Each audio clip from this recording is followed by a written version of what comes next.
രേണു സുധിയും അതുപോലെ തന്നെ നമ്മുടെ ബിഷപ്പും രണ്ടുപേരും ഞാൻ പറഞ്ഞല്ലോ, അവരെ നമ്മളെ സംബന്ധിച്ചിടത്തോളം എന്ന് പറഞ്ഞാൽ നമ്മളെ ബന്ധുക്കളോ ആൾക്കാരോ ഒന്നുമല്ല. പക്ഷേ രണ്ടുപേർക്കും നല്ലതും ഉണ്ട് തെറ്റും ഉണ്ട്. അതാണ് നിങ്ങൾ മനസ്സിലാക്കേണ്ടത്. പക്ഷേ ഒരു വലിയ തെറ്റ് ചൂണ്ടിക്കാണിക്കാൻ വേണ്ടിയിട്ടാണ് ഞാൻ വന്നിരിക്കുന്നത്, വേറെ ഒന്നുമല്ല.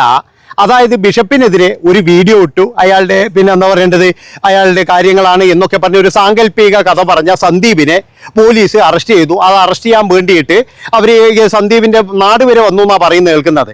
സാധാരണ എന്ന് പറഞ്ഞു കഴിഞ്ഞാൽ എനിക്ക് തോന്നുന്നത് എവിടെയെങ്കിലും ഒരു പെറ്റീഷൻ വന്നു കഴിഞ്ഞാൽ നമ്മളെ വിളിപ്പിക്കുകയ്യ, ആ വിളിപ്പിച്ചിട്ട് നേരെ അവിടെ പോകും. അവിടെ ചെന്നതിന് ശേഷം എന്ന് പറഞ്ഞു കഴിഞ്ഞാൽ നമ്മൾ ജാമ്യം എടുത്ത് വരിക ചെയ്യുക. ഇതങ്ങനെയല്ല. സന്ദീപിനെ രാത്രിക്ക് രാമായണം പൊക്കിയിട്ട് കൊണ്ടുപോവുകയും തങ്കച്ചൻ ചേട്ടൻ എന്ന് പറഞ്ഞാൽ അപ്പോൾ തന്നെ ക്യാമറമാനായിരുന്നു.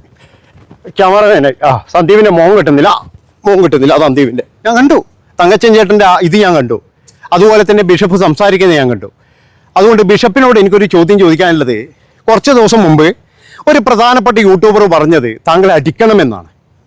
അതായത് താങ്കളെ അടിക്കണമെന്ന് ആഹ്വാനം ചെയ്യുകയാണ്. അങ്ങനെയുള്ള അപ്പോൾ ആ ഒരു കുഞ്ഞാടിനോടായാലും ആ ഒരു വ്യക്തിയോടായാലും താങ്കൾക്ക് ക്ഷമിക്കാൻ കഴിഞ്ഞു. താങ്കൾ അതിന് പറഞ്ഞ മറുപടി എന്താ? സായി കൃഷ്ണൻ ഇവിടെ വിളിച്ചു പറഞ്ഞു കഴിഞ്ഞാൽ ഞാൻ അവിടത്തേക്ക് വരും, എന്നെ അടിച്ചോളൂ എന്ന് താങ്കൾ പറഞ്ഞു. അതായത് താങ്കൾക്ക് അതിന് ഭയമില്ല, താങ്കൾക്ക് അതിന് പ്രശ്നമില്ല. എന്തുകൊണ്ടാണ് താങ്കൾ അതിനെതിരെ കേസുമായിട്ട് മുന്നോട്ട് പോകാഞ്ഞത്? അതായത് രേണു സുധിക്ക് ചെറിയ സഹായങ്ങളൊക്കെ ചെയ്തത് കൊണ്ട് മാത്രമാണ്.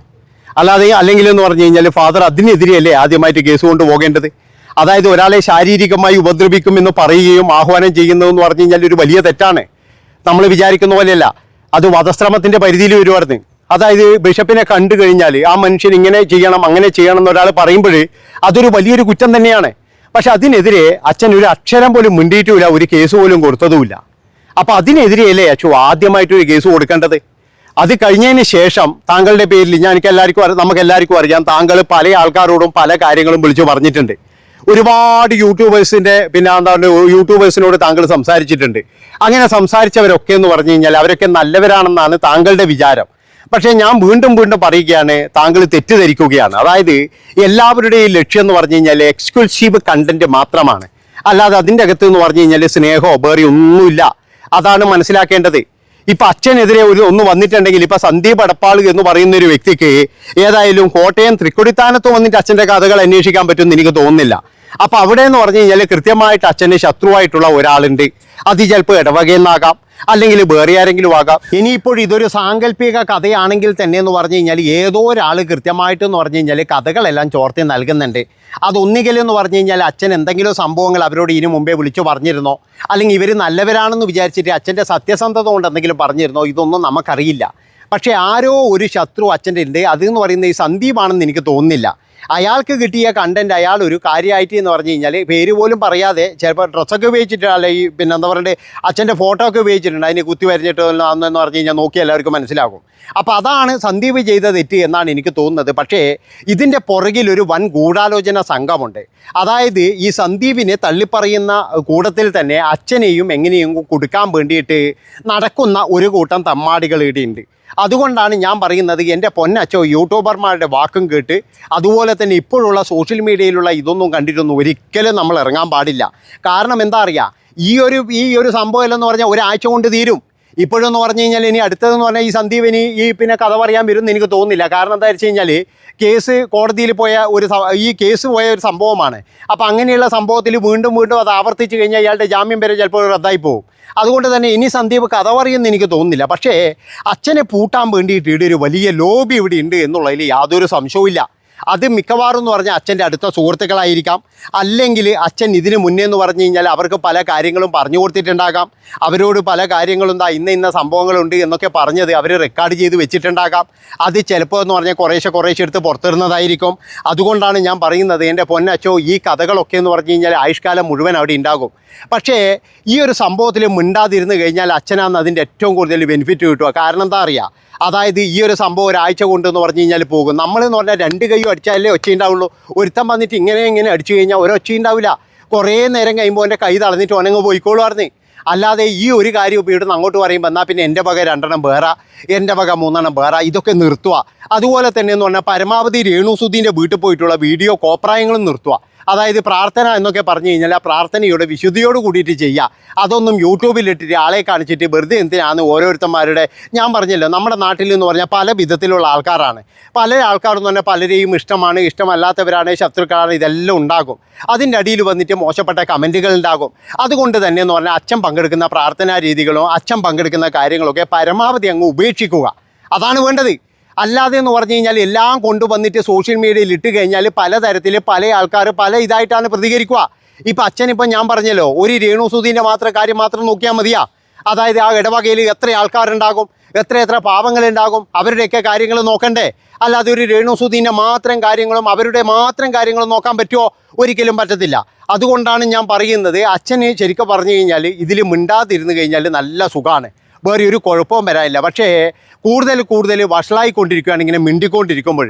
അതായത് എന്തെങ്കിലും ഒന്ന് പറഞ്ഞു കഴിഞ്ഞാൽ ഇപ്പോൾ സന്ദീപിനെതിരെ ഒരു കേസ് വരെ നൽകേണ്ട ഒരു ആവശ്യമില്ല.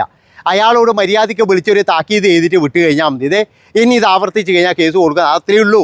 അല്ലാതെ എന്ന് പറഞ്ഞാൽ ഇതിലൊക്കെ എന്ന് പറഞ്ഞാൽ കേസ് കൊടുത്ത് നോക്കുമ്പോഴേക്കും ഇപ്പോൾ സന്ദീപ് ആരായി? സന്ദീപിന് ഇന്നലെ നമ്മൾ കണ്ടത് എന്താ, സ്വാതന്ത്ര്യ സമരം കഴിഞ്ഞ് വരുന്ന പോലെയാണ്. അതായത് അത്രയും ആരാധകരാണ് അയാൾക്ക് കൂടിയത്.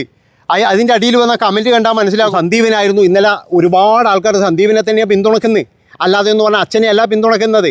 അച്ഛൻ എന്താ ചെയ്യുന്നതെന്ന് പറഞ്ഞു കഴിഞ്ഞാൽ രേണുസുധീനെ ഞാൻ പറഞ്ഞല്ലോ, അവർക്ക് അസുഖം വന്നതും അതുപോലെ തന്നെ അവരുടെ ജീവിത രീതി കാര്യങ്ങളൊക്കെ നമുക്ക് വിഷമമുണ്ട്. പക്ഷേ ചില സന്ദർഭങ്ങളിലൊക്കെ അവർ ചെയ്ത കൂട്ടിയ കാര്യങ്ങളൊക്കെ നോക്കുമ്പോഴെന്ന് പറഞ്ഞു കഴിഞ്ഞാൽ അതായത് അവരോട് അതുപോലെ വെറുക്കുന്ന ആൾക്കാരുണ്ട്. ഇതൊന്നും തന്നെ ഒരു സൈഡിൽ മാത്രമല്ലല്ലോ, ഈ സോഷ്യൽ മീഡിയയിൽ നമ്മൾ എന്തെങ്കിലും പോസ്റ്റ് ചെയ്യുമ്പോഴെന്ന് പറഞ്ഞാൽ രണ്ട് സൈഡിലും ആൾക്കാരുണ്ടാവും. അതായത് ഈ നല്ല കമൻറ്റുകൾ മാത്രം വരണമേ, എന്നെ ഇഷ്ടപ്പെടുന്നവർ മാത്രം കാണണേ എന്നൊന്നും പറഞ്ഞിട്ട് കാര്യമില്ല. അതിൻ്റെ അകത്ത് തന്നെ പച്ച തെറിയ എഴുതുന്നവന്മാരുണ്ടാവും. അതുപോലെ തന്നെ ചിലവന്മാർ വിഷമങ്ങൾ മുഴുവൻ തീർക്കുന്നത് ഇതിൻ്റെ അകത്തേക്കായിരിക്കും. അങ്ങനെയൊക്കെയുള്ള ഒരുപാട് ആൾക്കാർ നമ്മുടെ നോഹയുടെ പേടകം പോലെയാണ്. അതിൻ്റെ അകത്ത് എന്ന് പറഞ്ഞാൽ എല്ലാ ടീമുകളും ഉണ്ടാവുമായിരുന്നു. അതുപോലെയാണ് യൂട്യൂബ് എന്ന് പറഞ്ഞു കഴിഞ്ഞാൽ. അതുകൊണ്ട് തന്നെ എന്ന് പറഞ്ഞാൽ അച്ഛനെ പറ്റിയ മേഖല ഇതല്ല. ഞാൻ ഇന്നലെ ഒരു വീഡിയോയിൽ ഇത് തന്നെയാണ് പറഞ്ഞത്. അതായത് അച്ഛൻ്റെ കഥകളും കാര്യങ്ങളൊക്കെ എന്ന് പറഞ്ഞാൽ അച്ഛൻ തെറ്റൊന്നും ചെയ്തിട്ടില്ലെങ്കിൽ പിന്നെ എന്തിനാണ് പേടിക്കുന്നത്? ഇപ്പോൾ അച്ഛൻ ഏതായാലും എന്ന് പറഞ്ഞു കഴിഞ്ഞാൽ അച്ഛൻ ഇങ്ങനെയുള്ള ആളാണോ എന്ന് ഇടവകയിൽ ആരും പറയുന്നു എനിക്ക് തോന്നുന്നില്ല. കാരണം എന്താ വെച്ചാൽ നിങ്ങളുടെ ഇടവകയിലുള്ള ഒരാളുമായിട്ട് ഞാൻ ഇന്നലെ ബന്ധപ്പെട്ടു. അയാളോട് ഞാൻ ചോദിച്ചു ഈ കഥകളുമായിട്ട് എന്തെങ്കിലും ബന്ധമുണ്ടോ? അപ്പോഴവർ പറയുന്നത് ആൾക്കാർക്ക് എന്താ പറഞ്ഞുകൂടാത്തത്. അതായത് ഇപ്പോഴെന്ന് പറഞ്ഞു കഴിഞ്ഞാൽ നമ്മുടെ മുൻ മുഖ്യമന്ത്രിമാരെ പറ്റിയിട്ട് വരെ പല കഥകളും പല കാര്യങ്ങളും പറയുന്നുണ്ട്. പക്ഷേ ഇതിനൊക്കെ എന്ന് പറഞ്ഞാൽ കൃത്യമായിട്ട് വേണ്ടത് തെളിവ് എന്ന് പറയുന്ന സാധനങ്ങളാണ്. ആ തെളിവില്ലാതെ എൻ്റെ ഇതാണ് ഞാൻ ഇങ്ങനെയാണെന്നൊക്കെ പറഞ്ഞിട്ട് വല്ല കാര്യമുണ്ടോ? ഒരു കാര്യവുമില്ല. അപ്പോൾ അതുകൊണ്ടാണ് ഞാൻ പറയുന്നത്, ചില ആൾക്കാർക്ക് എന്ന് പറഞ്ഞു കഴിഞ്ഞാൽ ഇതിങ്ങനെ പറഞ്ഞുകൊണ്ടേയിരിക്കണം. അതുകൊണ്ടാണ് പറയുന്നത്, അച്ഛനെന്ന് പറഞ്ഞു കഴിഞ്ഞാൽ ഇടവകയിലുള്ള ഒരാൾക്കാരോ അവിശ്വസിക്കുന്നത് എനിക്ക് തോന്നുന്നില്ല. കാരണം അങ്ങനെ അവിശ്വസിക്കേണ്ട കാര്യവുമില്ല. അതുകൊണ്ടാണ് പറയുന്നത്, ഇപ്പോൾ സന്ദീപ് ഒരു സാങ്കല്പിക കഥ പറഞ്ഞു, അല്ലെങ്കിൽ അയാൾ പറയുന്ന കഥയൊക്കെ ഞാനാണ്. അതിൽ കുറച്ച് യൂട്യൂബർമാരായ രേണുവിൻ്റെ ഫൈറ്റേഴ്സ് ഇങ്ങനെ ഈ പിന്നെ തടുക്കാൻ വേണ്ടി വെക്കുന്നു. അതായത് ഞാനിങ്ങനെ നോക്കുമ്പോഴേക്ക് രേണുവിൻ്റെ വീട്ടിലിങ്ങനെ 4 ഫൈറ്റേഴ്സാണ്. 2-3 പെണ്ണുങ്ങളുണ്ട്, ഒരാണുണ്ട്, ഒരു പിന്നെ ചങ്ങാതിയുണ്ട്. ഇവരൊക്കെ വന്നിട്ട് ഇങ്ങനെ ഫൈറ്റേഴ്സായിട്ട് നിൽക്കില്ല. ഞാൻ ചോദിച്ചു എന്താ സംഭവം എന്താ ചോദിച്ചു. രേണുവിനെ വരുന്ന അമ്പുകൾ തടുക്കാൻ വേണ്ടിയിട്ടാണ്. അതായത് ഇങ്ങനെ വന്ന് നിൽക്കുക. ഇവന്മാരാണ് സകല കുറ്റങ്ങൾക്കും കാരണം ഞാൻ പറയുള്ളൂ. ഈ രേണുവിനെ സപ്പോർട്ട് ചെയ്യുന്നുണ്ട് എന്ന് പറയുന്ന ടീമുകൾ എന്നാൽ വല്ല വ്യൂസ് ഉണ്ടോ ഔട്ട് ഇല്ലാതാനോ? അതാ മനസ്സിലാക്കേണ്ടത്. അതായത് രേണുവിന് വേണ്ടിയിട്ട് സപ്പോർട്ട് ചെയ്യുന്ന ടീമാണെന്ന് പറയുന്നത് ഞാൻ നോക്കുമ്പോഴേന്ന് പറഞ്ഞു കഴിഞ്ഞാൽ 5 മണിക്കൂർ കൊണ്ട് ഒന്നിനായത് 1000 വ്യൂസാണ് നടന്നത്. വല്ലതും ഉണ്ടോ? ഒരു ഇതുമില്ല. അപ്പോൾ തന്നെ ഇവർക്ക് മനസ്സിലായിക്കൂടെ എന്തിനാ ഇങ്ങനെ നെഗറ്റീവ് ആക്കുന്നത്? എൻ്റെ പൊന്നു കുഞ്ഞുമക്കളെ നിങ്ങളൊരു കാര്യം ചെയ്യാമായിരുന്നു, രേണുവിനെ വിട്ടിട്ട് വേറെ എന്തെങ്കിലും ഇത് വിടി. ഇപ്പോൾ അവർ ഇന്നലെ കാണുന്ന പോലെ റീൽസും കാര്യങ്ങളൊക്കെ കളിച്ച് നടക്കട്ടെ, അവരവരുടെ വീഡിയോയും കാര്യങ്ങളൊക്കെ ആയിട്ട് പോട്ടെ. ഇത് ഇവിടെ വെച്ച് നിർത്ത്. എല്ലാവരും കൂടിയിട്ട് എപ്പം നോക്കിക്കഴിഞ്ഞാലും ഇതിൻ്റെ ഒരു പ്രശ്നങ്ങൾ സോഷ്യൽ മീഡിയ തുറന്നു കഴിഞ്ഞതേ ഉള്ളൂ. എന്തുകൊണ്ടാണ് നിങ്ങൾക്കൊന്നും ബുദ്ധിയില്ലാത്തത്? എത്ര കാര്യങ്ങൾ ഇപ്പോൾ ഡൽഹിയിലൊക്കെ എന്തെല്ലാം കാര്യങ്ങൾ നടക്കുന്നുണ്ട്, അതൊക്കെ ഒന്ന് പ്രതികരിക്കും പോയിട്ട്. അല്ലാതെ ഇമാതിരി തോന്നിയവാസ കോപ്രായങ്ങൾ പ്രതികരിക്കാതെ എന്തൊക്കെ നല്ല കാര്യങ്ങളുടെ ഇവിടെ പറയാൻ വേണ്ടിയിട്ട് കുറേ എണ്ണം എന്ന് പറഞ്ഞു കഴിഞ്ഞാൽ ഇങ്ങനെ രാവിലെ തന്നെ എന്ന് പറഞ്ഞു കഴിഞ്ഞാൽ എന്തെങ്കിലും കാര്യമായിട്ട് അങ്ങ് ഇറങ്ങിക്കൊള്ളുമായിരുന്നു. അത് കഴിയുമ്പോഴേക്ക് എടേ കടിക്കോ കുറേ നേരമായി ആ ചങ്ങായില്ല ഒന്ന് ആ സൂം ചെയ്ത് കൊടുത്തോട്ടെ. ആ ചങ്ങ ഇങ്ങനെ വന്നിട്ട് എന്നെ നോക്കുന്നായിരുന്നു. ഞാൻ കല്ലങ്ങാട്ട് എറിഞ്ഞിട്ടുണ്ട് ഇതിന് മുമ്പേ. കുഴപ്പമില്ല പിടി. അപ്പോൾ ഞാൻ പറയുന്നത് എന്താണെന്ന് വെച്ച് കഴിഞ്ഞാൽ ഒരുപാട് സംഭവങ്ങൾ നമ്മളെ നാട്ടിൽ നടക്കുന്നില്ലേ? അതിനൊക്കെ പോയിട്ട് പ്രതികരിക്കാതെ 24 മണിക്കൂറും രേണുവിനെ അങ്ങനെ ചെയ്തു, കിച്ചു ഇങ്ങനെ ചെയ്തു, രേണു അങ്ങനെ പറഞ്ഞു, കിച്ചു ഇങ്ങനെ പറഞ്ഞു, അച്ഛൻ കേസ് കൊടുത്തു. അച്ഛൻ്റെ സാങ്കല്പിക കഥ എന്തൊരു മണ്ണാങ്കട്ടിയാണ് നിങ്ങളൊക്കെ ചെയ്യുന്നത്. എന്തെങ്കിലും സമൂഹത്തിന് കാര്യമുള്ളത് ചെയ്യും. അതാണ് എനിക്ക് പറയാനുള്ളത്. രേണുവിനോട് പറയാനുള്ളത് എന്താണെന്ന് വെച്ച് കഴിഞ്ഞാൽ നിങ്ങളുടെ അസുഖത്തിന് വേണ്ടിയിട്ട് നിങ്ങളെ പ്രാർത്ഥിച്ചിട്ട് നേരെയാകാൻ വേണ്ടി നോക്ക്.